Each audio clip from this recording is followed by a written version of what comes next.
Kayleigh, thank you. Starting right there with the president's actions over the weekend, how quickly can Americans expect to see that extra $400 of unemployment insurance? So we hope to see it quickly and close to immediately. I don't have an exact readout for you on time, but a lot of this will depend on states and them applying, because as you know, it's 75% federal government covering and 25% the states, and they can use CARES funding or even existing unemployment funds for that $100, but it will require an application process. And given that part of it is up to the states and the application process, is it possible that there will be a delay and that some individuals won't see this relief at all?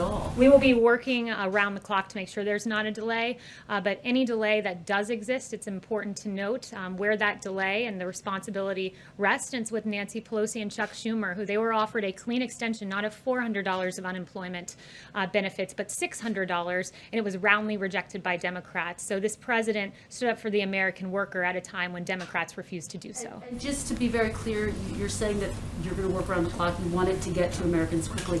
Are we talking weeks? Are we talking a month? Can you pinpoint the timeline? I can't pinpoint a timeline other than we'll be working around the clock, and we encourage Democrats on the Hill to come back. Secretary Mnuchin has said he's willing to review any proposal because the American people deserve better than the games and the partisanship they've seen from Nancy Pelosi, Chuck Schumer, and their Democrat colleagues. Ben.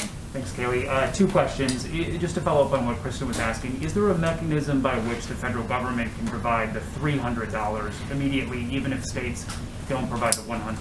Well, it's important and in fact required by statute that 25% of that money be provided by states, and the 75% is what we can do from the federal government side. I would note states can look to CARES Act funding as a way to bring that $100 forward. They can also look to the general fund, but we will be pursuing every creative way possible to make sure that the preeminent priority prevails, and that is making sure that this money gets to America's workers.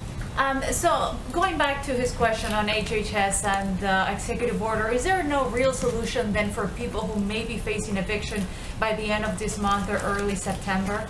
Well, there is a solution. I've mentioned the four things that we've done and will continue to do, but the real solution, the holistic solution, rests with Congress and Nancy Pelosi and Chuck Schumer coming to the table. This president instructed his administration to find every single way possible that without congressional Democrats who have been unrelenting and lacking in any sort of care or empathy for the American people, at least when it comes to their negotiating tactics, if they're not going to act and care for the American people, he would. So he instructed this administration to pursue every legal avenue available to us without Chuck and Nancy, and he's done just that. And then